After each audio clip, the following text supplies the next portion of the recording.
movement.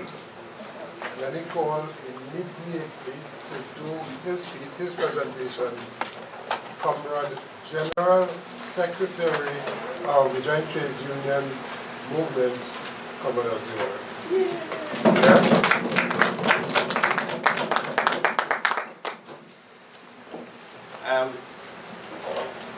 Thank you very much, Comrade President General of the OWTU and President of the Joint Trade Union Movement. Comrades, good afternoon. Good afternoon. Now I have a task because I'm going after lunch. And I'm also going after a very exuberant and a very energetic young presenter that went before me. That is none other than Comrade Cabrera. So I'm going to try to see if I can deal with that challenge and keep you up for the next hour and a half to 2 hours. Or 3 hours. Getting worse. Alright, so we try to keep it down to 2 hours. Now the good thing is that this presentation, do not conceptualize it as somehow different to the first part. But what it will in fact do is reinforce what went on earlier. Because, you see, the history of the mass movement, comrades, is really a story of our identity as a people. Let us be very clear. The history of the mass movement of Trinidad and Tobago is the history of the people of Trinidad and Tobago. And it is fundamental we understand it because we will see that in that journey, in that history, which is really a journey, is a journey of our people's ability to overcome the greatest forms of oppression, from slavery to indentureship to colonialism. But it is important to remember that we overcame those things as a result of our own understanding of self and our ancestors and our foreparents' understanding of self. So every trade union leader, if it's one thing, I don't know for sure, is the history of the mass movement of Trinidad and Tobago, so that we have absolute clarity of our own sense of self.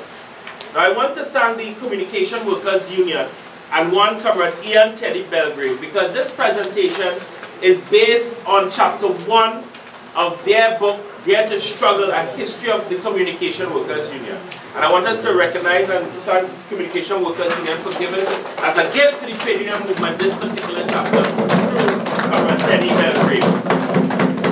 And I really want to encourage all of the various unions to do your history, to go back and study and get whatever material you can, speak to some of the veterans who are still with us, conduct interviews. Right now at OWTU, we're engaging in a massive exercise to do interviews with our veterans before they pass on, so that there can be a smooth transition as we continue this journey of the mass movement.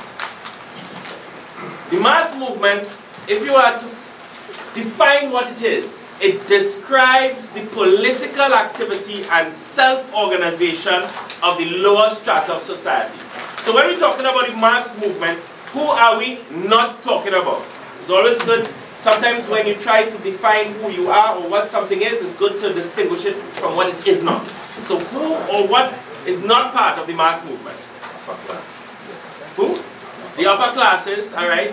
But sometimes it's not good to be abstract. Who are we? Let's put some faces to these abstraction of the upper classes. Who do not belong to the mass movement, comrades? Sabga, Sydney Knox, Daly. Yeah, name them. Sometimes it's good to name and shame them. Warwick. Still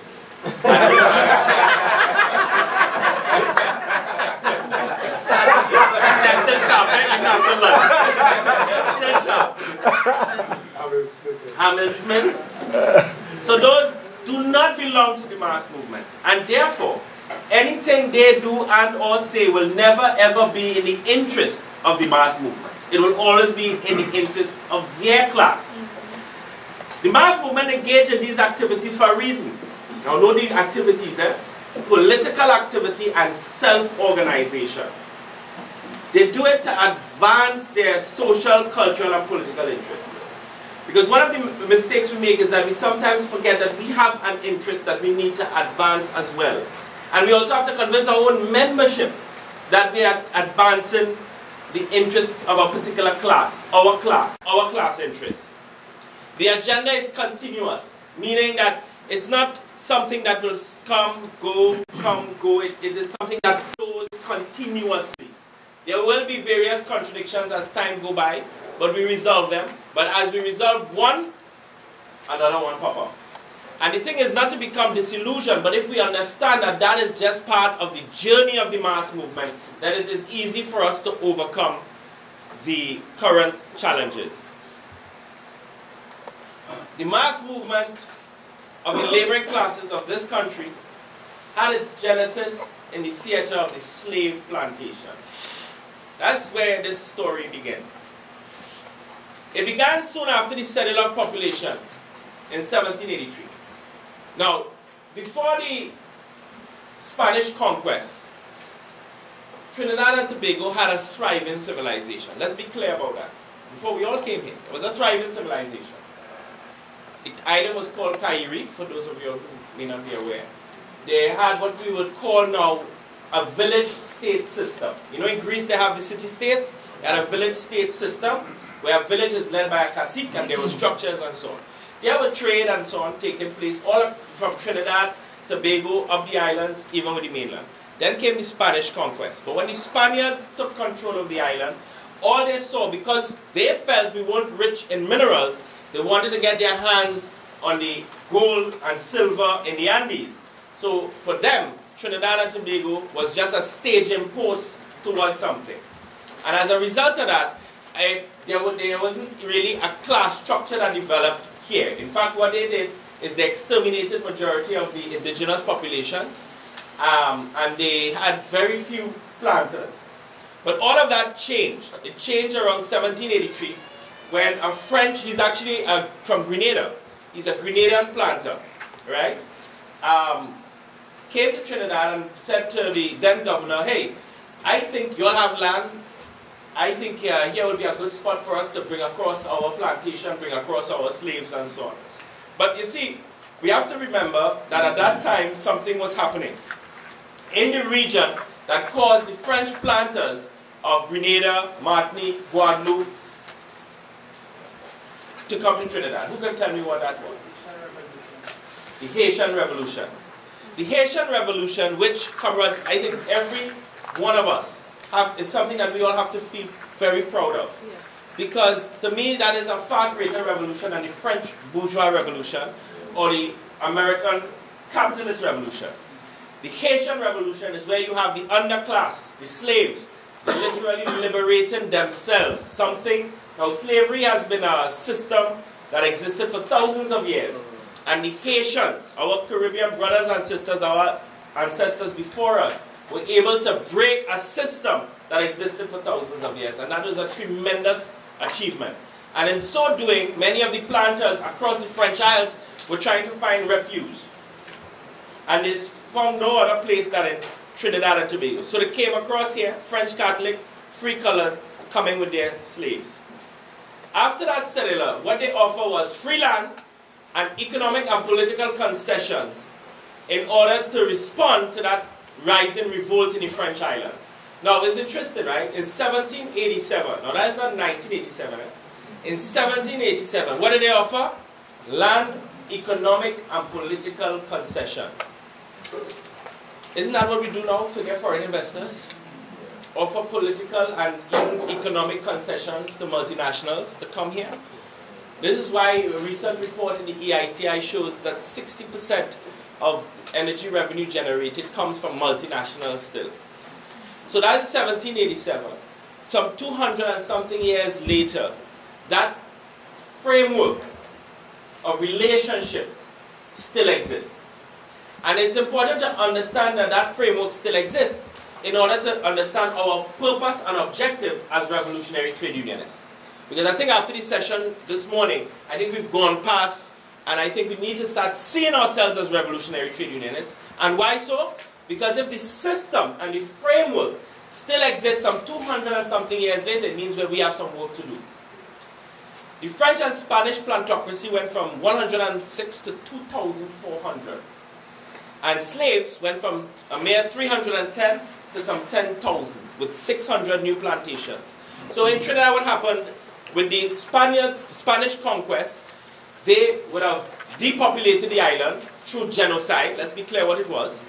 Through genocide, they depopulated the island, but with the Haitian Revolution stirring up revolts across the French islands, the planter class decided to move to Trinidad and Tobago, being offered concessions. They arrived here and they set up over 600 plantations, and of course bringing some 10,000 slaves. So the population was repopulated by our ancestors. But what a particular writer observed about that period and that time, and this is crucial, because when you hear people say Trinidadians and Tobagonians passive, it shows a clear disconnect and a clear misunderstanding, or even a true understanding of our own history.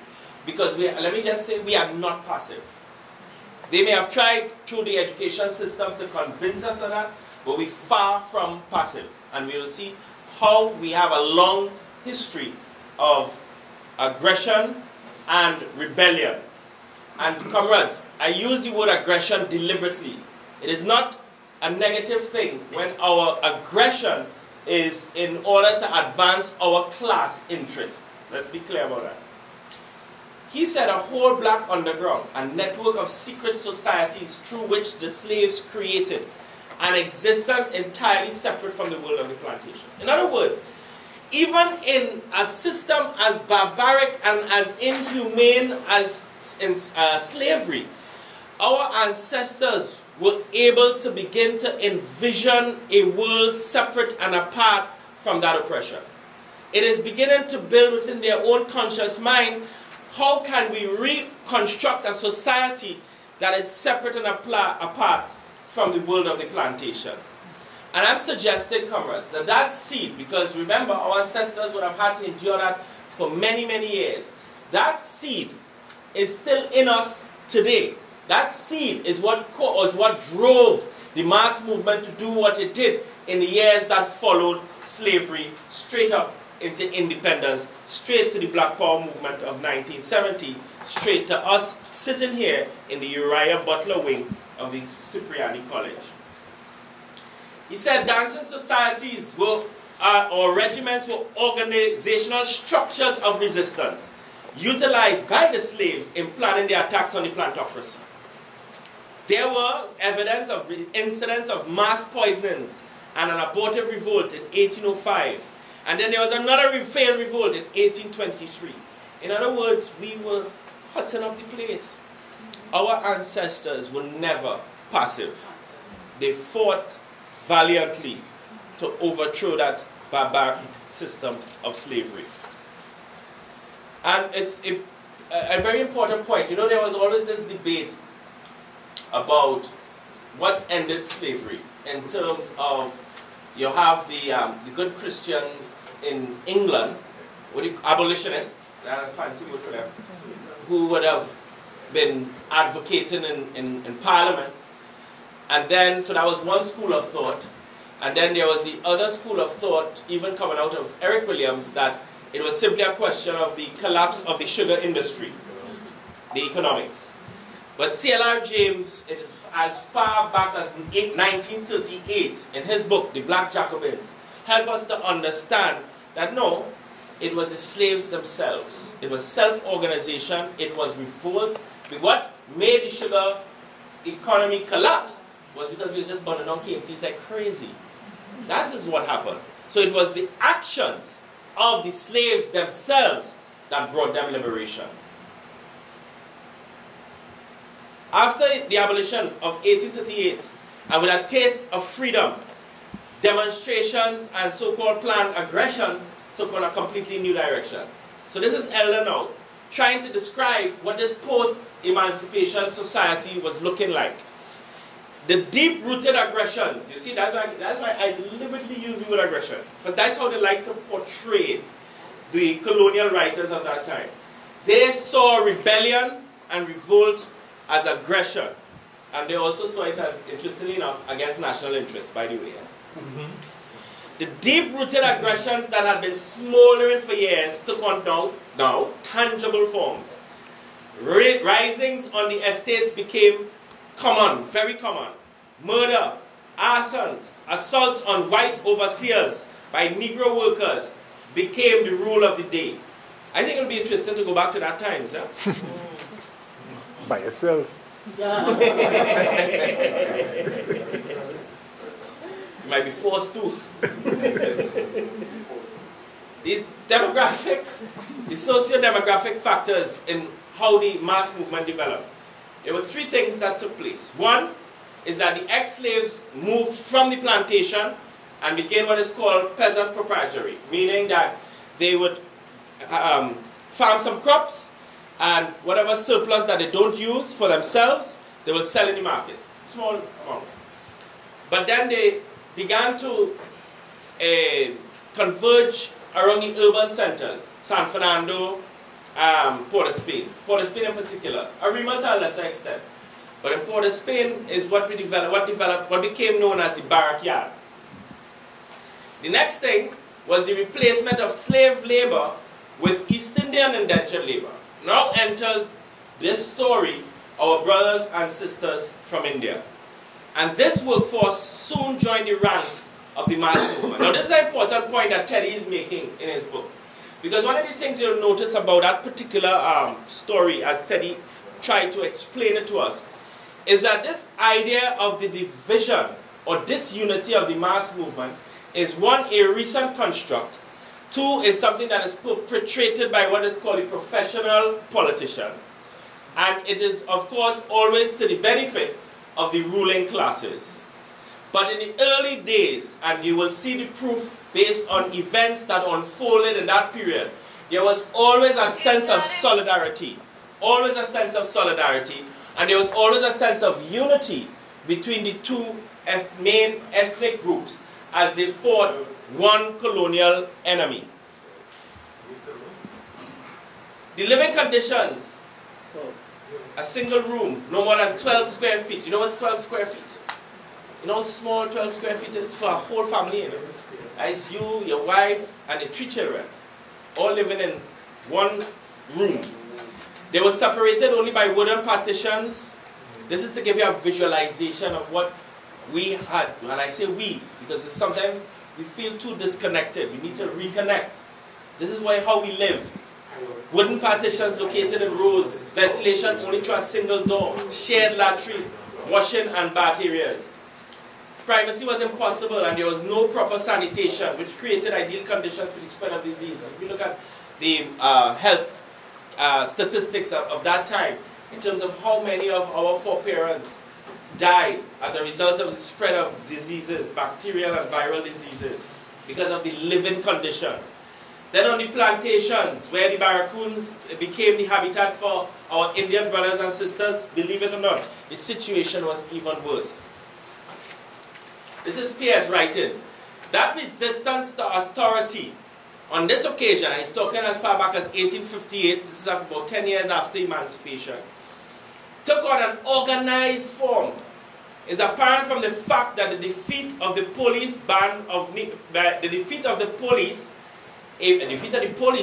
took on the police, a band of Negroes, 3,000, 4,000 strong, passing the police station armed with hatchets, woodmen's axes, cutlasses, bludgeons, and knives, had the bold temerity to give a derisive shout of triumphant defiance to the police. That was, you see, it is important for us to understand the revolutionary spirit of who we are. So this talk about the passivity of Trinbagonians and somehow we only like to party, jamming still and so on. It is a cultural attack on your sense of self and identity. Because if we do not connect with that sense of resistance and they convince us that we are a people of passivity, then the ruling classes will always feel they could do what they want, they can say what they want, and we will not respond in an aggressive manner, using that term, in an aggressive manner. But we have always been defiant, and we will see how that defiance and resistance is what has defined the political, social, and cultural history of Trinidad and Tobago. And it started as far back as 1881, Something we take for granted, and now say we jamming still. Carnival. If you go anywhere in the world, when you want to sell Trinidad and Tobago, what we talk about? Now we Carnival. The thing that the world identify with us as Trinbagonians. Carnival and what else? Pan. Yeah, that's part of Carnival. And sports. Cricket. Pan is right through the air. No, in here, no, this is key. The world recognizes Trinidad and Tobago as a result of our culture and our sports. Which culture, let's start there. Culture, as you know, is absolutely critical in terms of your sense of identity. But that only arose that itself arose on the backs of struggle. Because the colonial powers had a problem with two things. Our drums, they have real problems with drums. They don't like drums at all. Which is why even today, see why it's good to connect things, eh? Look at how far back they had a problem with drums. Now, if you're on a picket line, the police will come to you and tell you and show you a law now in 2017 why it shouldn't be drums. Didn't know that, huh? Right now. Yeah. We went back on that thing. Yeah. In 1999. That was the only thing they charged the two leaders with. Drums. Drums. They couldn't charge us for nothing. No, how could it be? Now this is important. How could it be summary offenses? Something that emerged out of 1881, or it could have been before that, but this is when the confrontation really peaked. 1881. You telling me no politician between then and now could change that law? You have to ask yourself why, yeah? Class interests, comrades. Class interests. So, they had a problem with the drums, they had a problem with something else. They had a problem with the whining. Yeah, the whining was a problem for these good Victorians. Remember, 1881 is the Victorian age, where everything was prim and proper. Now, in representing or celebrating the freedom which came out of emancipation, we would beat our drums and we would do our thing, we would do our chipping, beating drums. They had a problem with that, and they tried to outlaw that. And that gave rise, of course we could have just taken that, but we didn't. And so we engaged in a confrontation right at the Greens, corner of Piccadilly Street and the Greens. Duke Street there, you know that little corner right there? And right there is battle between police and our ancestors. Of course we won.